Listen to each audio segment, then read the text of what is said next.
You are listening to a free version of the Majority Report with Sam Steeder. To support this show and get another 15 minutes of daily program, go to majority.fm, please. The Majority Report with Sam Steeder.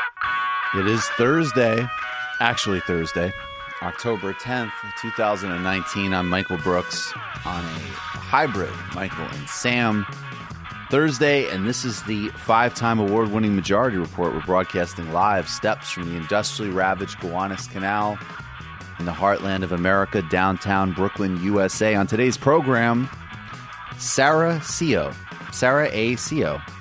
Policing the Open Road, How Cars Transformed American Freedom. Turkey's president threatens that he will send 3.6 million Syrian refugees currently located in Turkey to Europe if European countries label his country's military bombardment an occupation. Turkey's military operations are much larger than expected, analysts say. Operation Peace Spring has already claimed multiple civilian lives, including 16 civilians. 33 members of the Syrian Democratic Forces were wounded.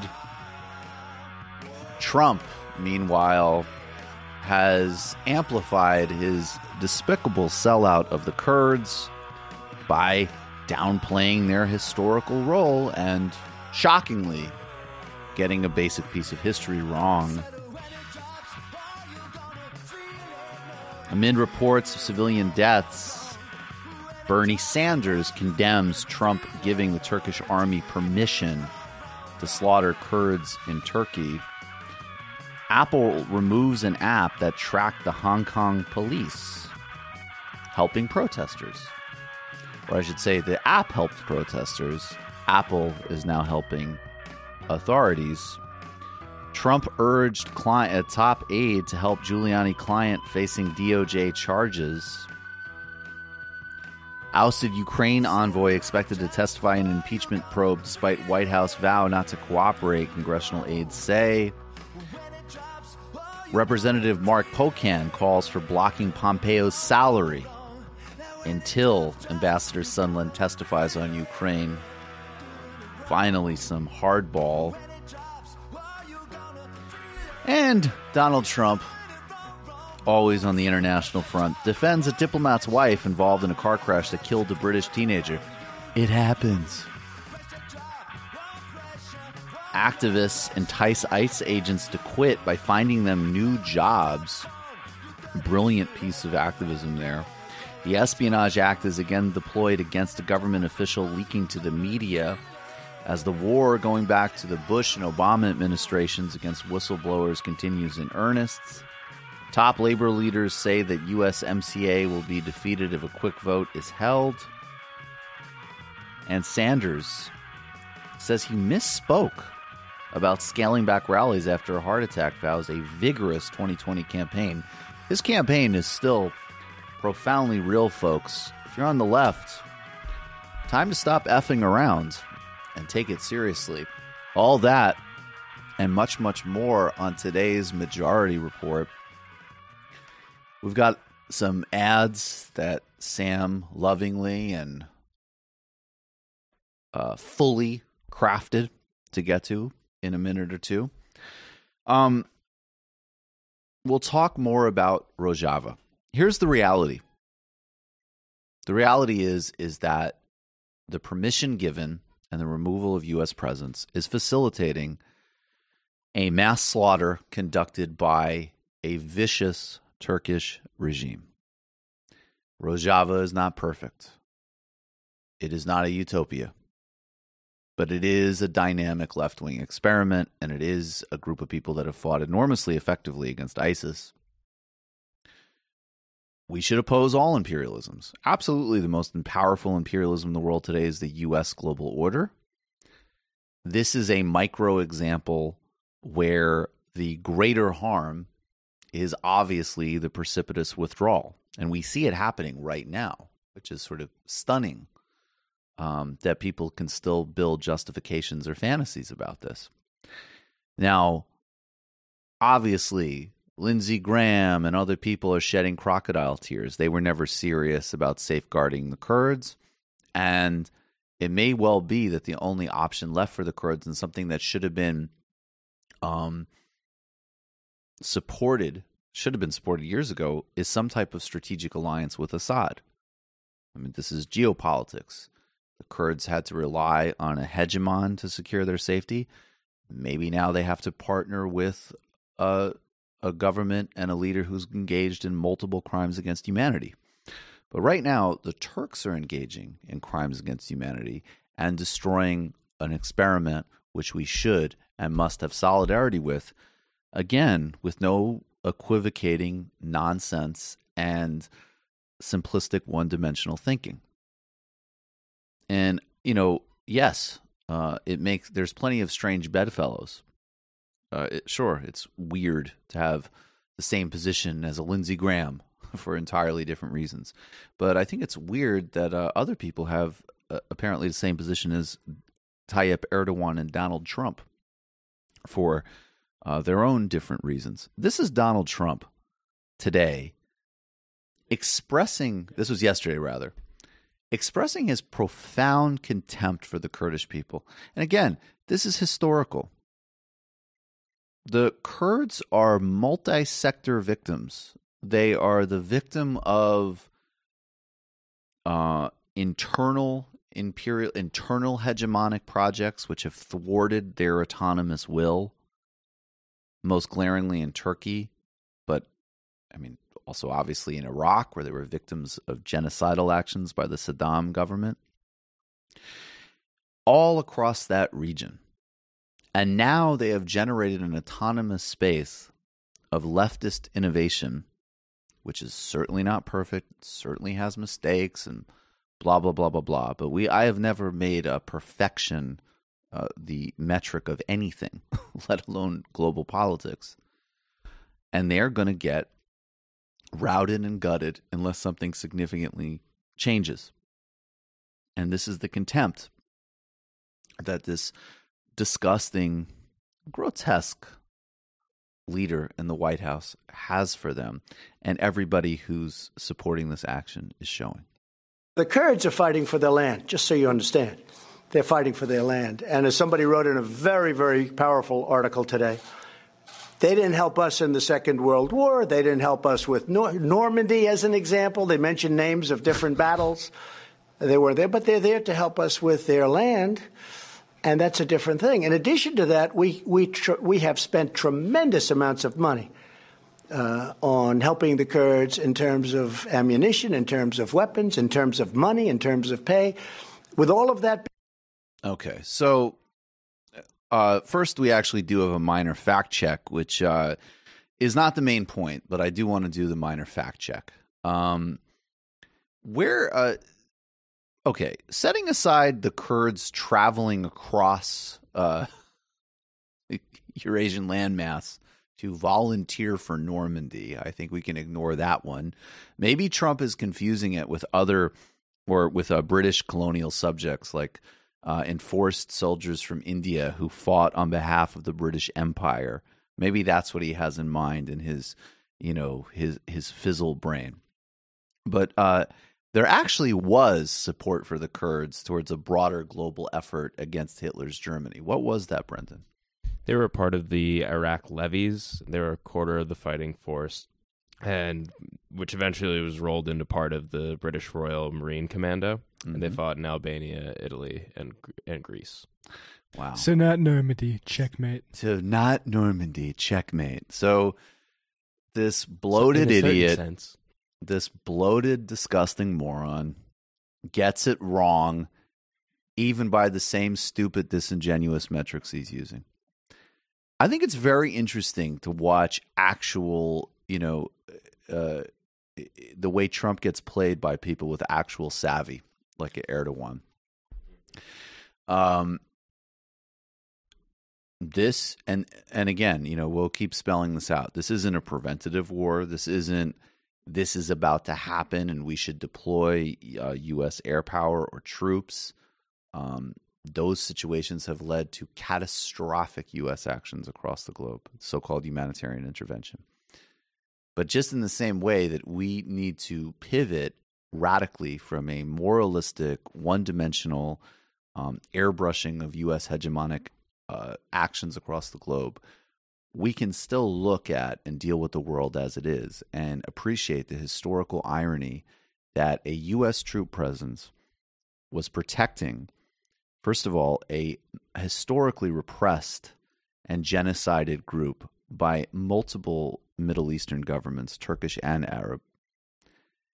Then also recognize that, in fact, and that, by the way, should be sufficient. That should be sufficient. The same dynamic could apply to the Kurds of northern Iraq, who have much more, I would say, Emirati politics in some respects. But it also then happens to extend to the fact that they have a dynamic and important political innovation and experiment, which is the only recognizable left in that region, not nationalist, but left. And I'm on the left, so that's who I have solidarity with. I condemn this action. I think it's disgusting. I think it's horrifying. I think it is analogous, not the same, but it exists on a spectrum of the Israeli occupation and slaughters in Gaza, with the Modi regime's attacks in Kashmir, with what's happening in West Papua, and this broader sort of formalization of this type of brutality. Who wrote that piece, that brilliant piece that Donald Trump referenced? A man by the name of Kurt Schlichter. Will Summer pointed this out. Schlichter wrote a column here. I'm not sure what the headline is, but this part is the relevant portion. It's also true that the Kurds would have fought ISIS anyway, since their psycho-caliphate was right next door. Let's be honest. The Kurds didn't show up for us at Normandy or Inchon or Kaysan or Kandahar. The Syrian Kurds allied with us in their homeland because we have a shared common interest in wiping out the head-lopping freak show that was ISIS. Moreover, not all Kurds are not equal. The PKK, the Kurdistan Workers' Party, are a bunch of commie terrorists who have been fighting the Turks for a long time. Well, those Reds are no friends of ours. Well, someone's getting their Turkish talking points. I mean, look, there's actually real the SDF is definitely connected to the PKK. There's no doubt about it. And has the PKK, not the SDF, but as separate operations, engaged in terrorist attacks historically in Turkey? Yes, absolutely. At the same time, do they represent a genuine aspiration for rights and autonomy? 100%. And if I can understand and think with some complexity about a group like the IRA, I certainly can about the PKK. Now, in addition to that, under the broader leadership, embracing the work of Murray Bookchin. So first of all, their demands and their suffering and their oppression, they're 100% right about. And anybody who would deny that is being chauvinist or insincere, delusional, or uninformed. And now, in the current political context, they have been a force of a dynamic, progressive experimentation. This is also another thing, though, that Kurt Schlichter apparently has on his record. Do we have this up? I don't even know who Kurt Schlichter is. I mean, obviously he's just some other grotesque idiot, but this is a photo. It's from CBS News. A Yemeni mother fought for 17 months to overcome the U.S. travel ban and visit her sick 2-year-old son. He died only days after she arrived. And Kurt Schlichter, in the epitome of Trumpism, quote tweeted this story with, "I don't care." But, I guess my question's really, though, to a lot of people, is that, frankly, your same reaction to the slaughter that's taking place now by Turkey? All right. There's no elegant transition, so we'll just get to it. We'll change the mood up a little bit. Sam's got some paid consumer reports. Folks, you know that for the better part of this program, we've been doing it for almost this iteration for 10 years. My daughter would not do anything with me. She was not excited to see me. She would not talk to me. My son is like this now. My kids they want nothing to do with me. That has changed in the most unlikely way. Maybe it's unlikely. Hunt a Killer is the murder mystery subscription box that immerses you in an ongoing detective experience. Mila is so psyched about this, it's unbelievable. So with every delivery, you sift through a case file, right, full of evidence. You eliminate suspects till, of course, you crack the case, you catch the killer. Hunt a Killer gets you talking, having fun together. Mila and I anticipate when the box is coming. We're doing now multiple. They basically have, like, think about it as like a TV show, like a 6-episode TV show, seasons. And we're already talking about, like, I don't know. We may do this until she gets to college.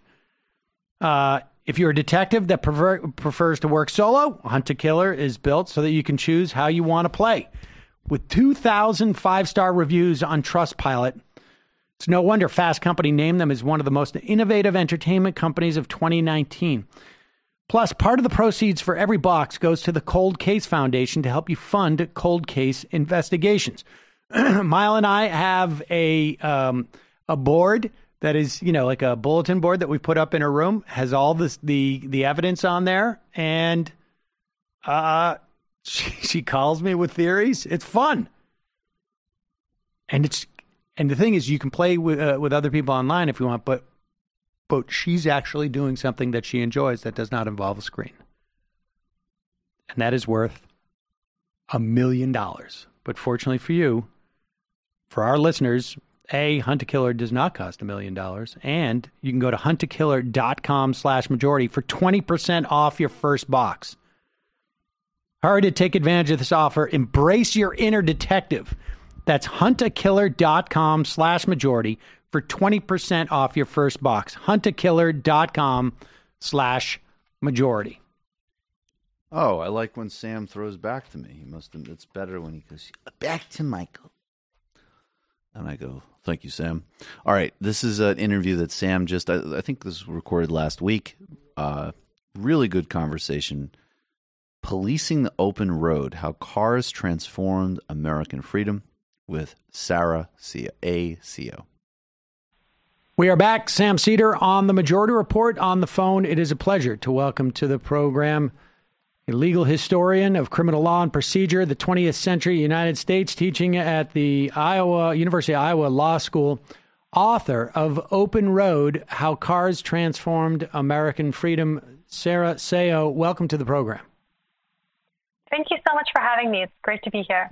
This is a fascinating story, and it starts with let's actually start with how you came to choose this topic, because it's not the implications of the advent of the car on our law is not, something that's necessarily floating around the ether, right? I mean, it's just full of unintended consequences. I don't think they contemplated beforehand, and I don't think it gets much attention after the fact. But how did you come to write about this specific topic? Actually, I started from the end of my book. I got interested in it because I wanted to look at the history of the war on drugs.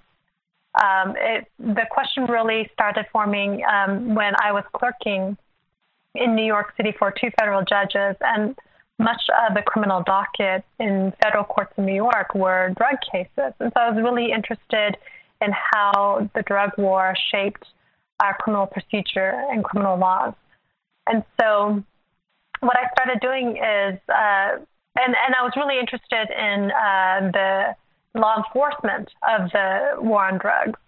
And so if you wanted to study law enforcement as a constitutional matter, really there is one provision that is most directly relevant to governing what the police can do, and that's the Fourth Amendment. Because the Fourth Amendment prohibits unreasonable searches and seizures. And most police encounters with citizens begin with a seizure, which is a stop. A police stops someone, and immediately the Fourth Amendment kicks in. And in that encounter, a search can happen as well. And so the Fourth Amendment governs that police-citizen encounter. And so what I did, I'm a historian, so I just started reading all Fourth Amendment cases from the very beginning of U.S. history. And what I found when I pulled up all these Fourth Amendment cases in Westlaw was really surprising to me. I can go on. Yeah, what surprised me. Yeah. Well, I guess let's tell us what was surprising about these Fourth Amendment cases, and then I think we can circle back and talk about why there was a need for the development of this law, in the era as cars were being introduced in a mass way. But what were those Fourth Amendment cases that were so interesting? Well, so there's two things that really stuck out to me. One was that Fourth Amendment cases were really rare until the 1920s. Some years, some decades, there were 1 or 0 Fourth Amendment cases in state or federal courts. They started popping up a bit more in the late 19th century, but there was an explosion of Fourth Amendment cases in the 1920s, which goes to the topic of my book. It coincided with the mass production of cars. And when I was reading these cases from the 1920s on, so many Fourth Amendment cases had to do with car stops and searches. And so from the very beginning, I realized that this really is a story. The story of the Fourth Amendment is a 20th century history, first of all, because they were pretty rare before then. And second of all, it's a story about cars, policing cars. That's fascinating. And let me and before we get into sort of the what the implications of the introduction of the car in such a widespread way impacted our society and policing. Why, give me a sense of like what the Fourth Amendment cases were before it started to involve a car. I mean, obviously, it's the Fourth Amendment. It obviously was on the minds of folks when they're drawing up the Constitution. What was the original construction, or I guess impetus behind the Fourth Amendment, and why was it so underutilized, I guess, or why was there less of a need for it in, let's say, the 19th century?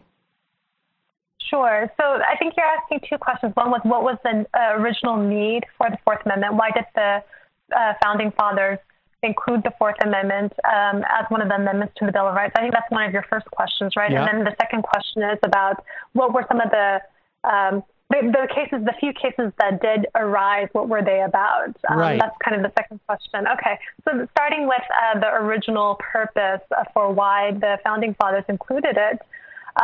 So it went back to the experience during that led up to the American Revolution. We've all studied about how American colonists protested taxation without representation, right? England imposed taxes on the American colonists.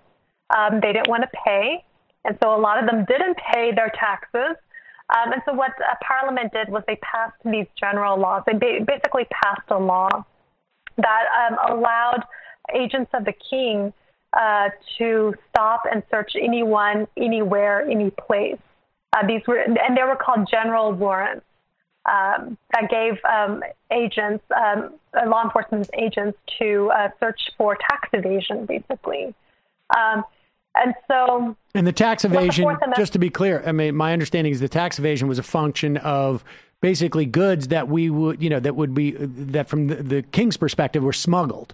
So if you had certain goods on you that you had not paid tax on, maybe didn't have the stamp or the wax or whatever it was that indicated that you had already that you had paid taxes on these, they were contraband. Exactly. And so what the Fourth Amendment requires is a specific warrant, right? It doesn't take away law enforcement's ability to search and to seize. What the Fourth Amendment says is if the government wants to search and seize, they need to have a specific warrant specifying who they're going to seize or arrest, what they're going to search and where they're going to search. So no more general warrants that are enacted by law. Law enforcement have to go to a judge to get out a specific warrant. The idea being that you need to be aware that there's been a specific, a case of smuggling or / tax evasion, however you want to call it, as opposed to I'm going to search every home and person and just fishing expedition at any and all times. Exactly. What the founding fathers wanted to prohibit were general exploratory fishing expeditions, right? And so another requirement of the Fourth Amendment specifies is that to get a warrant, to get a specific warrant, the law enforcement needs to make out a probable cause, right? There's a reason why they want to look at certain places or to make an arrest. They have to articulate probable cause in front of a neutral magistrate. So that was the protection to prohibit general warrants from being enacted. So that's the original purpose. Go ahead. Well, and then I guess, the absence of needing the Fourth Amendment after, the idea of we don't have an outside force. What does the lack of invocation of the Fourth Amendment during the 19th century tell us about the dynamic of policing? Sure. So there's two things. One is, so the Fourth Amendment applies only to the federal government.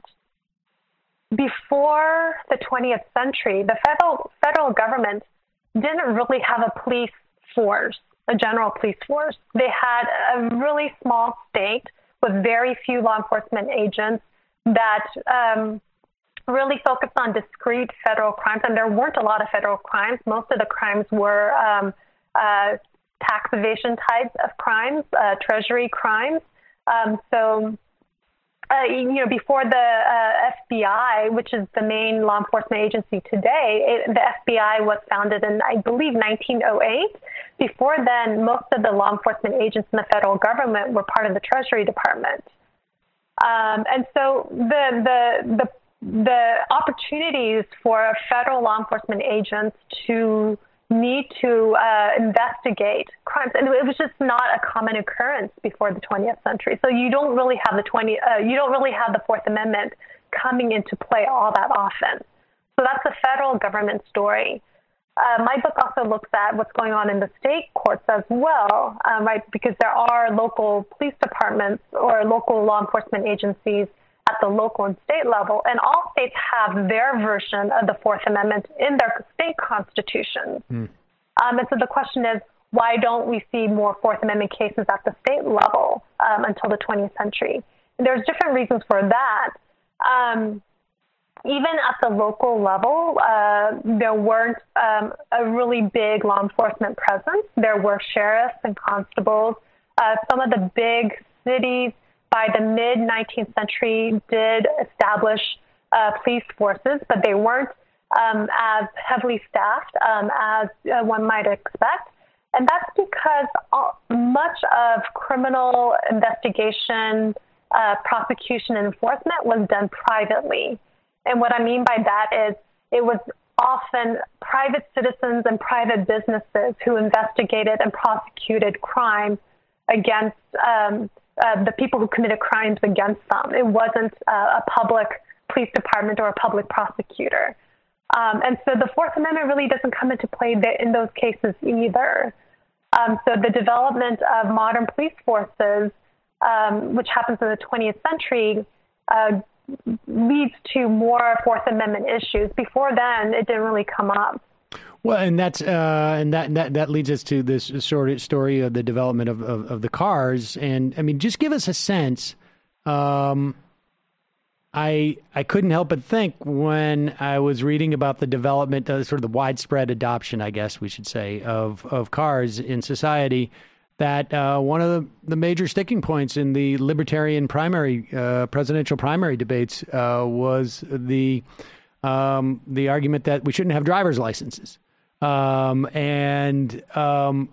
Certainly the introduction of cars in the early 1900s was I can't remember the statistic off my top of my head, but the number of like deaths and pedestrian death. I mean, give us a sense of what was going on with cars as they were widely adopted. Right. So one thing to point out is that the mass production and also the mass adoption of cars happened really quickly. I think the tipping point in terms of a majority of American families who owned a car, getting past the 50% tipping point was happened sometime in the mid-1920s. So the infiltration of cars in American society happened really quickly, and cities and towns throughout the country were not prepared for the influx of cars on their streets and highways. So that's one thing. And so what that led to was this mass chaos in terms of traffic jams, in terms of just all of the cars on the streets, but also, like you mentioned, traffic accidents. And the fatalities rate was declared a national crisis by the Secretary of Commerce at the time, Herbert Hoover. There was one statistic that said that from 1913 to 1930, the death rate by car accidents increased, I want to say 400% or something like that, whereas death by all other types of accidents decreased 40%. And so the traffic accidents from cars made front-page news on the New York Times and newspapers throughout the country. It was a really big deal. And immediately, towns and cities started regulating the operation of motor vehicles, including driver's licenses. So we have this. We adopt basically regulations and laws on how to drive and what constitutes traffic violations for the safety of individuals, but we have no mechanism at that point to enforce it. Exactly. And everybody violated traffic laws, and it was a huge crisis. And so at that point, is it just like a ton of help wanted signs? Like, we need more cops? I mean, like, what happens at that point?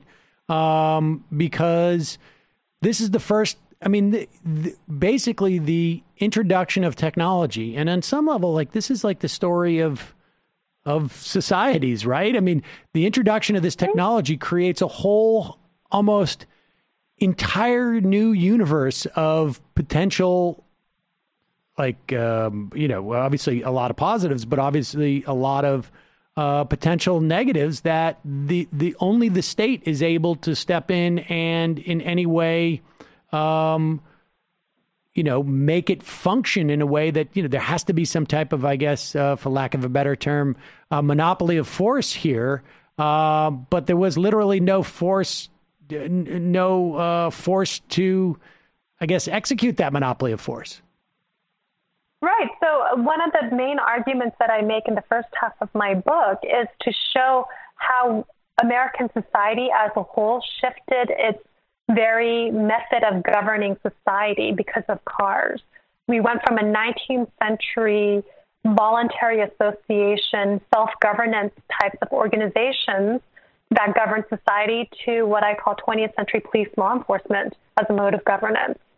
So the problem of how to get people to obey traffic laws, right?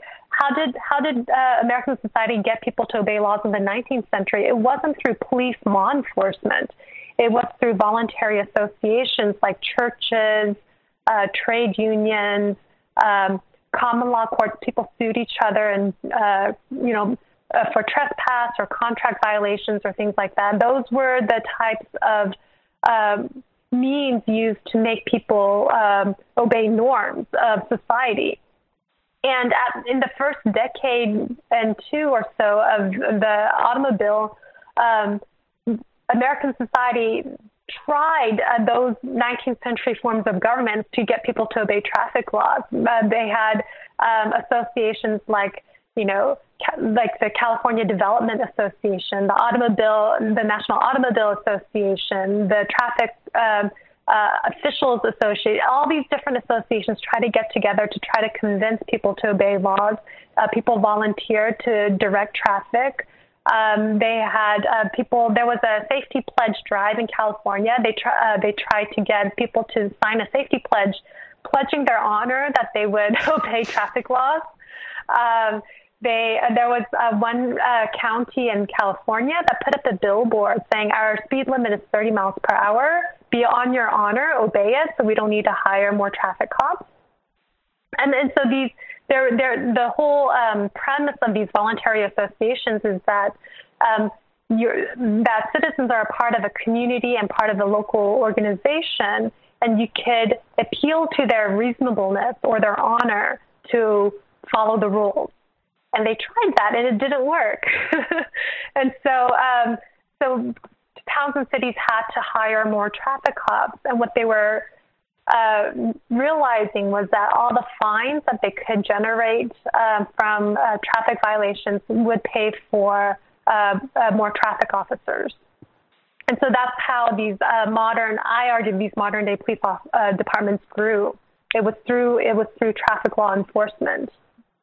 So, and then, I mean, this is fascinating because they start as almost like these, like, you know, I guess, traffic cops. Exactly.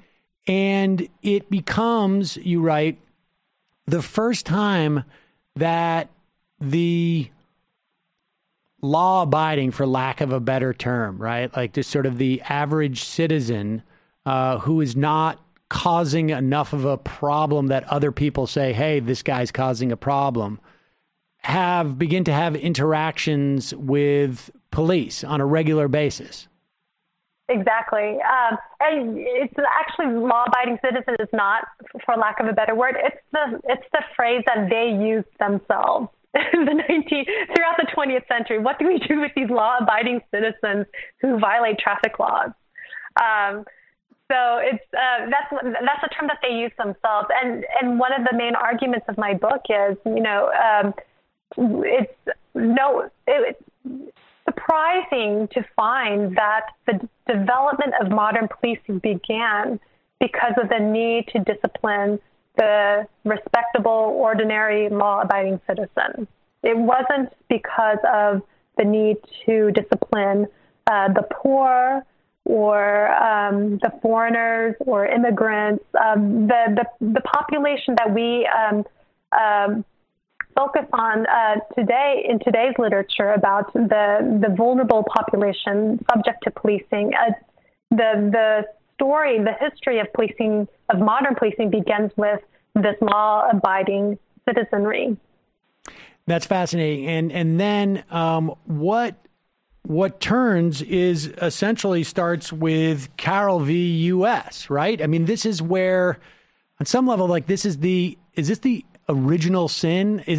I mean, I don't know, maybe it's not even a sin, but this is where the dynamic changes, where essentially the court can't come up with a better way of doing this than basically allowing police discretion.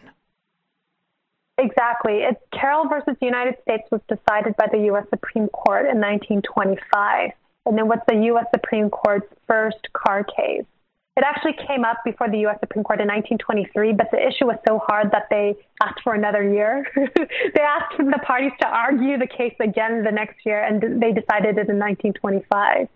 And the reason why the issue was so hard was because it's the juxtaposition of these two car stories, one about cars and freedom. It democratized transportation to a large numbers of the population.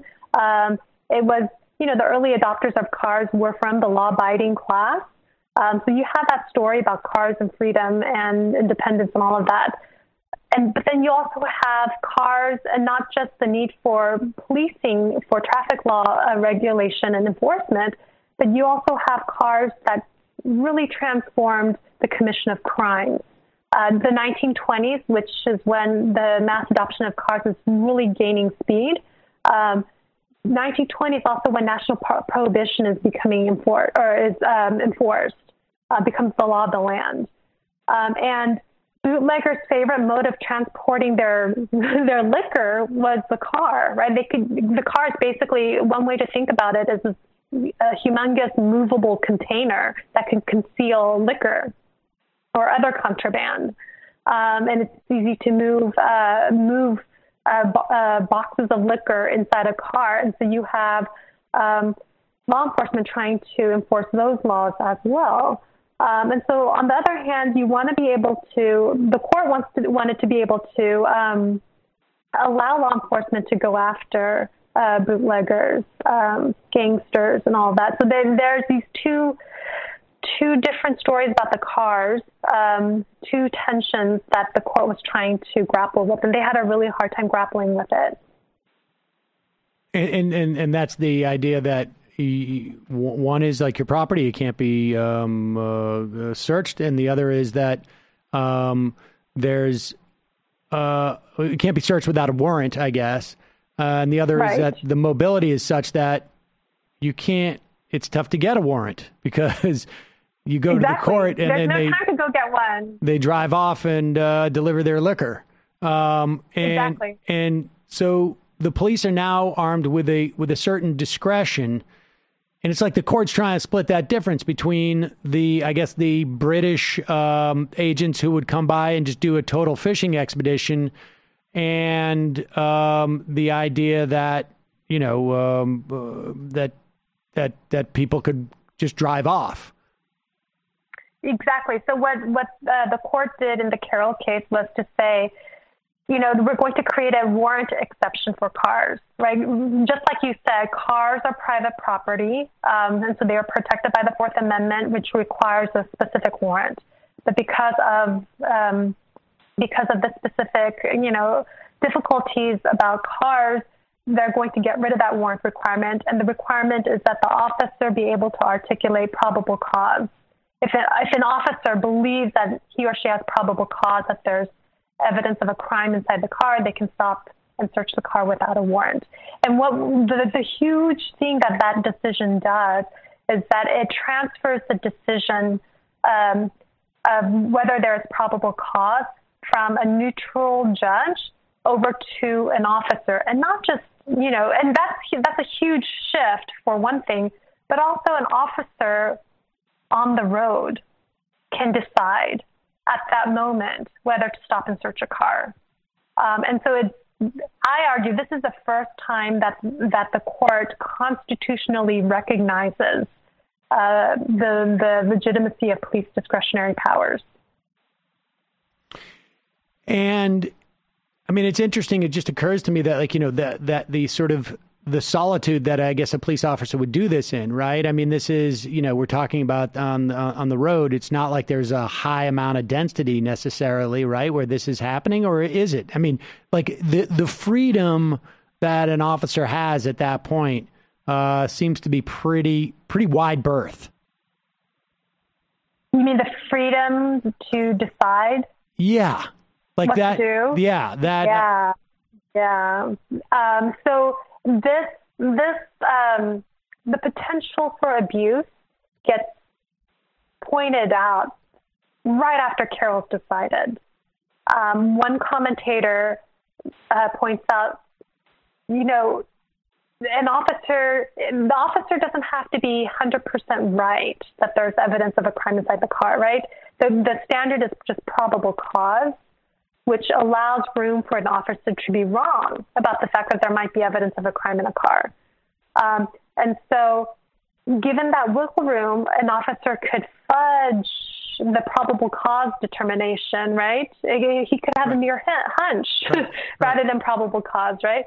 And if that decision gets challenged later in court, one of the commentators said right after the Carroll decision came out, there's something called judicial charity, where judges will be charitable towards the officer's determination of probable cause, especially if they're right, if they turned out to be right, that there was evidence of crime in a car. So right after Carroll, commentators are criticizing the decision for giving too much power, putting too much power into the hands of police officers on the road. And this theme gets picked up again. It gets picked up in 1949 in another Supreme Court case, in a dissent written by Justice Jackson. And he outlines this pretty poignantly. He says, when an officer decides to stop a citizen on the side of the road, it's done in haste, right? A lot of these traffic stops, take place over a few minutes. There's nobody to oversee the whole process. And so the citizen who's pulled over can't ask for a neutral magistrate judge to make sure that everything's kosher. And if it's an innocent person who stopped, and the police let that person go away, then the privacy violations already happened, and the innocent person can't challenge that police action because there's no evidence of crime to challenge. And so innocent people have to experience potentially unconstitutional searches and seizures without ever having a court of law review that. And if you're guilty and there is evidence of a crime, there's, what the commentator said in the 1920s, judicial charity. And so a court is likely to see what the police did as reasonable because, the police was right. There was evidence of a crime. And so Justice Jackson was worried about how the way that the Carroll decision played out in practice would erode Fourth Amendment rights over in cars. And the problem then becomes like there's really two scenarios where that erosion becomes really problematic. I mean, broadly, and that is one, you either get a bunch of police who are, who become obsessed with their power and decide to do this to everybody across the board, or it becomes a mechanism in which to I guess, act upon racial bias that you have, and that ends up being the problem. Right, and we see that play out in the history of policing cars. And there's two stories several stories that are coming together at this point. And one is, the criminal laws get developed over the 20th century. We had prohibition that lasted for a little over a decade. And then after that, we had various drug laws, which turned increasingly punitive after the 1970s. And so to enforce those laws, a lot of it which happened in the context of cars, officers need probable cause, and it's becoming increasingly easier to meet that standard of probable cause. But in a way, officers don't even need to articulate probable cause that there's evidence of a crime because, and this is the early history picking back up again, there's all these traffic laws that everybody's violating. And so the police can basically pull over anybody for a traffic violation. And starting in the 1950s, you see stories, or there are stories in the NAACP archives of the police using minor traffic violations to harass and abuse NAACP lawyers, activists. And one famous story is how Thurgood Marshall was pulled over for a pretextual stop, right? And Martin Luther King was pulled over for a speeding ticket. And there's all these stories in the NAACP archives of people who park right outside the NAACP offices who were ticketed for a minor traffic violation. And so there's these stories about the stories of traffic law enforcement and criminal law enforcement are coming together at pretty early in the 20th century. And so does this, I mean, it feels like this slippery slope, I guess, which was a slippery slope. I mean, on some level, that the only thing that in some way seemed to at least plateau it, I guess, was really in many respects the advent of cell phones. And perhaps, it seems like the case law has actually probably continued down that slope a little bit in terms of allowing police these powers, not the least of which is their ability to confiscate goods if they suspect you involved in drugs in some instances, almost like a pre-punishment. But there's also, it seems to me, to be the problem that this dynamic this principle in terms of giving the police discretion crosses outside of traffic and cars into just policing more generally, like when you start to get like stop and frisk and stuff like that. Is that part of the story?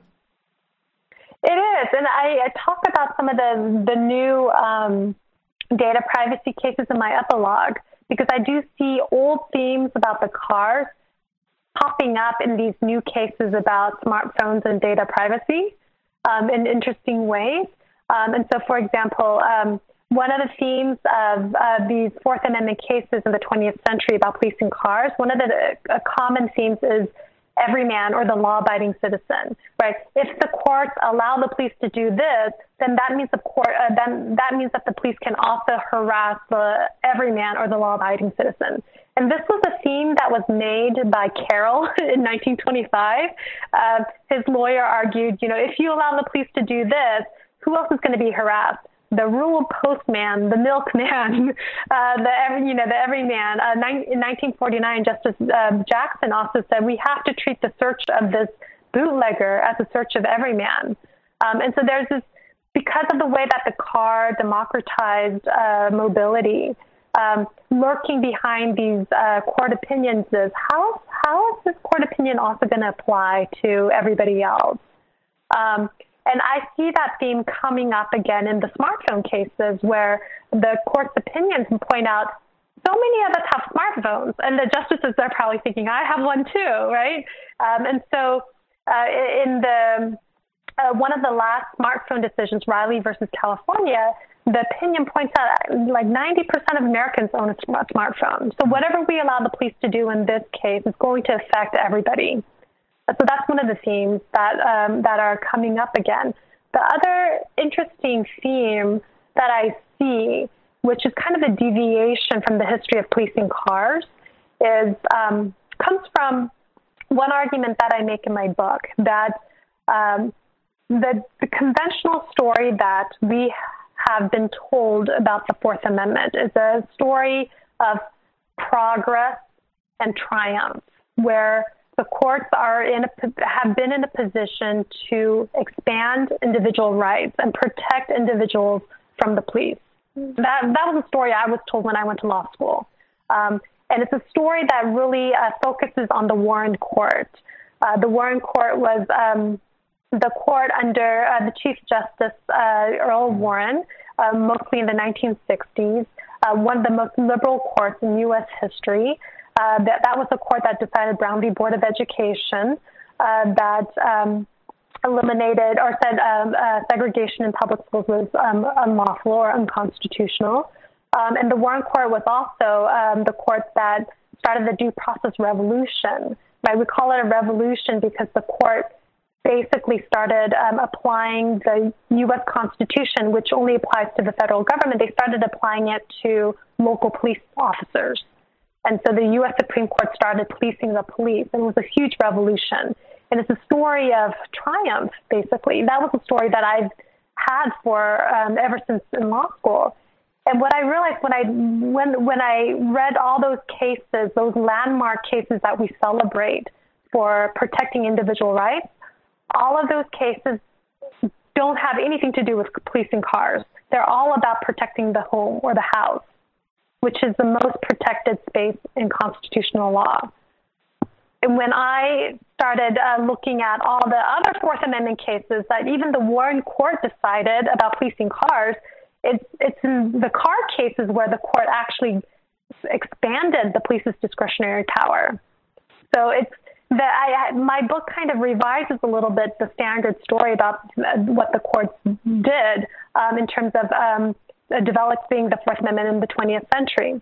So I go into all of this to say how the smartphone jurisprudence is deviating from the history of policing cars. What the court said in one of the last smartphone cases is to say smartphones is actually not like cars. Usually anything that you could put into a car is considered part of a car search. Like if you have a purse inside your car, that can be searched as part of a car search. And so one would think that a smartphone in your car could be searched as, it's found inside the car. But instead what the court said was, a smartphone is more like your house because it contains books. It contains more books than the smartphone has more books than many people have in their homes. It contains medical records that you might keep a safeguard in your home. It has conversations with friends and text, and conversations with friends can happen in the home. So what the court did was to say smartphones are not like cars, it's more like houses. And therefore, we're going to require a warrant if the police want to search your smartphone. And so that metaphor of is it more like a car or is it more like a house still shapes how the court decides whether the Fourth Amendment is going to apply to different and new technologies. Fascinating. The book is Policing the Open Road, How Cars Transformed American Freedom. Sarah Seo, thank you so much for your time today. We'll put a link to the book on majority.fm. Thank you so much. This was a great pleasure to talk with you. Thank you. Thank you, Sarah. I thought I did well, too. Are you familiar with the Catch a Killer box? Great fun for you and your family. And most importantly, you were talking about screens. No screens. Traditional fun board game. It's a board game.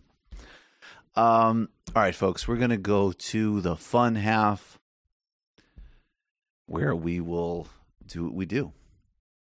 Play sound, give you some stories. Going to give you an update on what's going on in Ecuador and some context around the uprising there. Obvious point, but worth making.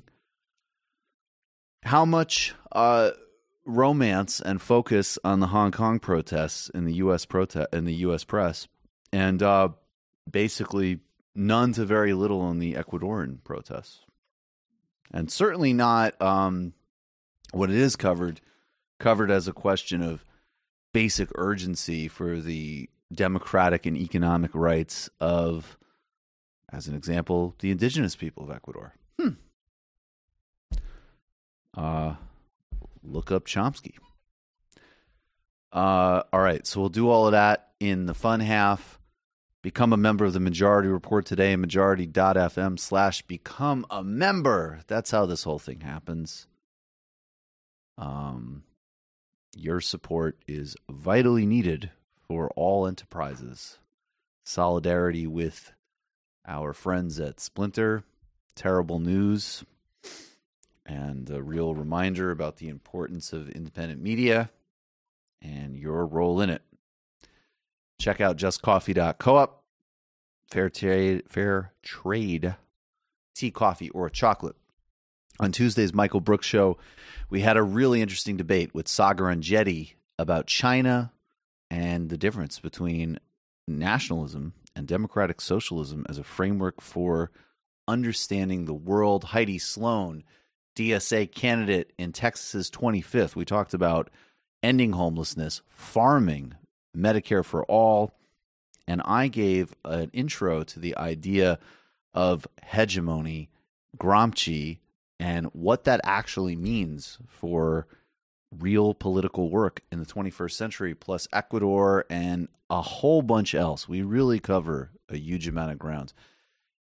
Next week, instead of Tuesday, because there's going to be a presidential debate, we're going to have a Wednesday show, and that will be pretty heavy on the recap. Krystal Ball is going to call in, regular on our show from Rising. We're going to talk about it, and then Ryan Grimm is going to join us in studio. Patreon.com/TMBS. AKA he of Jesse Waters' nightmares. He of Jesse Waters' nightmares. We will probably spend 30 minutes recounting him stepping to the extremely unfunny Jesse Waters. And also this weekend for patrons, patreon.com/TMBS, a primer and illicit history of Narendra Modi and the Indian authoritarian moment, how it sells itself globally. Michael Brooks Show on YouTube. Also, guys, we're about to be a month out from the Philadelphia live show, and that is usually, for whatever reason, for TMBS live shows, there's a huge spike out of the gate. then there's like a steady, slow pace of like a couple a day. And then a lot of people seem to like to wait the last couple of weeks. And sometimes that actually does mean like, you know, it's a tricky situation if you come to the door as an example. So I would go click on the link we have on the Majority.fm homepage and get your tickets to World Cafe, November 23rd, Michael Brooks Show live. Matt, talk to us. Yeah, folks, check out Literary Hangover. All the episodes are up on YouTube, so subscribe to that if you prefer that as your medium. How many subs do you have on YouTube now? I think close to 3,000. Slowly up there. Nice. I mean, it's just the audio thing. I am going to do some... I'm skeptical of Twitch. I do want to get to Twitch, but I also might do some streaming Let's Play style on my Literary Hangover YouTube page. So go check that out, folks. Subscribe. Awesome.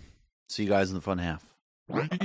You are in for it. All right, folks, 646-257-3920. See you in the fun half. Are you ready?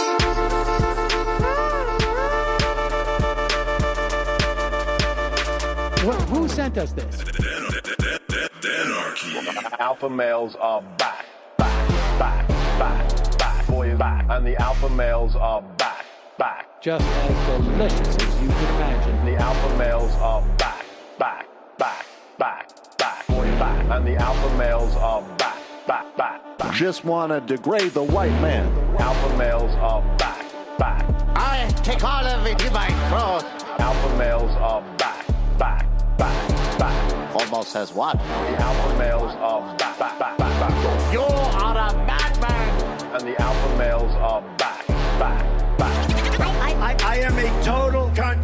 Can we bring back DJ Dannerky's song, please? Yeah, or a couple of them. Just put them in rotation. DJ Dannerky. Well, the problem with those is they're like 45 seconds long, so I don't know if they're enough of a break for people. That's fucking nonsense. Hey, folks, reminder. I do not have Parkinson's. And the alpha males are Psych. Fuck them.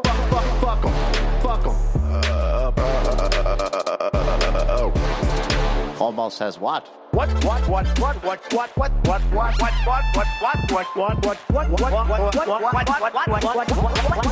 Almost says what? Hell of a lot of bank. Hell of a lot of bank. Hell of a lot of bank. Hell of a lot of bank. Hell of a lot of bank. All lives matter. Have you tried doing an impression on a college campus? I think that there's no reason why reasonable people across the divide can't all agree with this. Psych. and the alpha males are back. And the Africans are black African. And the alpha males are back. And the Africans are black. See Donald Trump out there, doesn't a little part of you think that America deserves to be taken over by jihadists? Keeping it 100. Can't knock the hustle. Come on, fuck them. Fuck things I do for the bigger game plan. By the way, it's my birthday. Happy birthday to me, Jew boy. I have a thought experiment for you. And the alpha males are back. Africans are black. Alpha males are back. Africans are black. Come on. Come on. Someone needs to pay the price for blasphemy around here. I am a total pussy.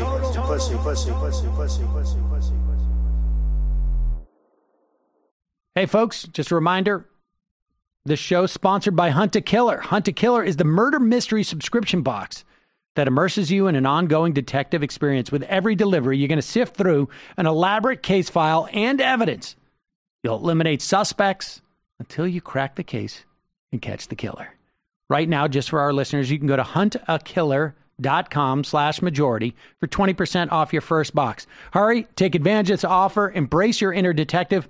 huntakiller.com/majority for 20% off your first box. That's huntakiller.com/majority.